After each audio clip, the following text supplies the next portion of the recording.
మీ డబ్బులు మా దగ్గర ఏం పనిచేయవు.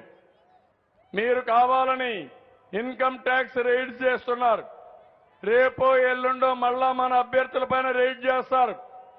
అంటే మనం ఓడిపోవాలి, రాష్ట్రం భ్రష్టు పట్టాలి, తెలంగాణకు ఊడిగం చేయాలి. అది వీళ్ళ కోరిక. నా శరీరంలో చివరి ఊపిరున్నంత వరకు అది జరగనియ్యనని మరొకసారి మీకు హామీ ఇస్తున్నా. ఆత్మగౌరవాన్ని కాపాడుకుంటాం. తెలుగు ఆంధ్రప్రదేశ్ రాష్ట్ర పౌరుషాన్ని నిరూపించుకుందాం. నేను అడుగుతున్నా ఇప్పుడు మీ తమ్ముళ్ళందరినీ, డ్రామాలు మీకు అర్థమైనాయి కదా అని మిమ్మల్ని అడుగుతున్నా. మీకు రోషం ఉందా లేదా అని మిమ్మల్ని అడుగుతున్నా. కోపం వస్తా ఉందా లేదా అని మిమ్మల్ని అడుగుతున్నా. కసి పెరుగుతా ఉందా లేదా అని మిమ్మల్ని అడుగుతున్నా. తెలంగాణ పెత్తనాన్ని మనం ఒప్పుకుంటామా? కేసీఆర్ పెత్తనాన్ని మనం ఒప్పుకుంటామని మిమ్మల్ని అడుగుతున్నా. మొన్నే చూశారు క్విడ్ ప్రోకో. సిబిఐ 12 ఎంక్వైరీలు వేశారు.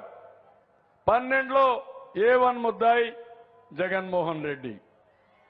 అందుకని నరేంద్ర మోడీకి సరెండర్ అయిపోయాడు. మన పక్కనే లక్ష్మణ్ పోటీ చేస్తున్నాడు. ఆ రోజు సిబిఐ జాయింట్ డైరెక్టర్. ఆయన చెప్పాలి, ఈ 12 ఛార్జ్ షీట్లు మీరే వేశారు, మీరిప్పుడు పోటీ చేస్తున్నారు, ప్రజా జీవితానికి వచ్చారు, ప్రజల కోసం సేవ చేస్తానంటున్నారు. వాస్తవాలు కూడా మీరు కూడా చెప్పాల్సిన అవసరం ఉంది.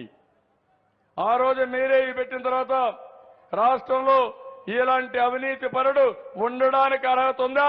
ఆ విషయం కూడా ఈయన చెప్పాల్సిన అవసరం ఉంది. ఆ రోజు సిబిఐని విమర్శించాడు, సిబిఐ పైన అటాక్ చేశాడు. ఇప్పుడు సిబిఐ ముద్దుగా మారిపోయింది.